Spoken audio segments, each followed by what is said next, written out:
I'm Mark Carey III, and today I have brought with me Kenji Wong. Kenji is a communications manager at KSFS radio station. He has been part of the KSFS team for 3 semesters, and this is his first as a communications manager. He also has his own show called Last One Out that airs at 10 p.m. on Monday nights. Thank you, Kenji, for coming on the show. Oh, thanks for having me, Mark. Yeah, no problem.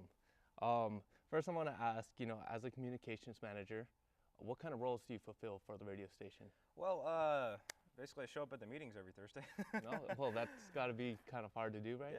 Yeah. Well, what I'm supposed to do is my my job, as it's stated, is I maintain communications between the station and other parties that would wish to contact the station, including emails, phone calls, not text. They don't have a personal text line for that, I guess. And I get the mail. Okay. And make sure everyone gets it on time. So yeah. Okay, so you pass around all the messages, make sure everybody's up on track on everything. Just make sure people are communicating with each other. Sounds good. Kind of like we are too. I also talk to everyone in the the beginner class too, the 305 class. Oh, okay, so you're teaching them too, are you? Yeah. I'm here to help out as a manager. Okay. Whenever people need something, it's 3 semesters in, I might as well have passed on some information to someone else already, right? Yeah. Well, because you said it's been 3 semesters, I mean, this is your first as a manager. Yes. Yes. How do you feel that you contribute to the team being a manager? Just doing the best I can. And really, I think interacting with a lot of people from 305 when they have questions, or if I'm in the studio and if they're having issues, I go and pull them off to the side and kind of correct it, or give them some tips. Yeah, that's mainly it. That's what I would say I'd be most productive. Okay. As a manager. Yeah. Yeah. So when you're training the 305 team, you're giving them tips and stuff. Yes. Is there any problems that ever arise with them, or even with other people on the radio shows that air? Problems arising when I'm trying to give them advice? Yeah, or during productions. During productions? Mainly if the sound levels are too hot, they kind of distorted over the radio waves, and you never really want to get that. So, I mean, just a simple fix, just lower the levels on the mics, stuff like that.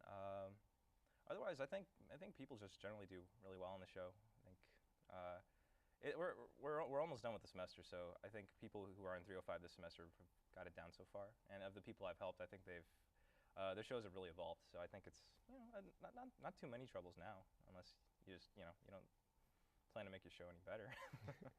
Well, talking about shows, I mean, you have a show, Last One Out. Yes, Monday nights at 10 p.m. Mondays at 10 p.m. Okay. How did you come up with the name Last One Out? How did I come up with the name Last One Out? Yeah. Well, the station's actually supposed to be closed at 11 p.m. and I had the final slot that day. So I figured I would be the last one out.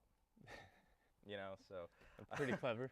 Yeah, I was thinking of names because I had to come up with one, and I figured it sounds usable, right? Yeah. I could do that one. It's catchy enough, right? I like it. Thank you. I'm glad you do. So, the Last One Out, what kind of content do we expect to see what content do we expect to listen to when we hear your radio show? Well, I do a mainly request-based show. It's mostly music, but I try to add a little bit of variety, so I'll do a little bit of comedy. Sometimes I'll go off on a tangent, talk for maybe 5 minutes or something like that, and then go back to the next song. But it's usually using music, and I have people send in music to me so they can listen. And yeah, that's pretty much it. Sometimes we have a show theme of the week. So last week during break, the school was open, so I did a 2-hour rock show. That was pretty cool. Other days I did acoustic sets. Other days I did cover sets. Yeah, and I have 2 more shows, so thinking of 2 more themes. Oh, okay. Yeah.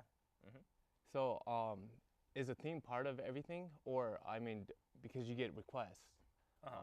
Is there any restrictions on requests you have? If I want to listen to Tupac or Taylor Swift and Justin Bieber one after another, how do you handle stuff like that? Oh, okay. So if there's a theme of the night, well, I'd say that some people send me stuff for that night that isn't part of the theme.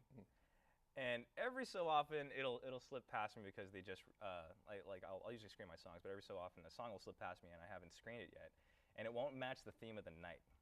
But I'll play it anyway because it's on the air. Because what am I gonna do? Am I gonna cut it midway through the show? So yeah. unfortunately, I'll keep it going, and even if it's not part of the theme. But usually the songs are pretty good. No one sent me bad music yet, so for the theme of the night, it should be part of the theme, but it doesn't have to be exclusive. I'd like it to be part of the theme, though. All right. You know what I mean? Yeah. Sounds good. Well, that's about all the time we have for you today, Kenji. Well, thank you, Mark. So I want to thank Kenji for coming down today to KSFS Media and talking about being a communications manager.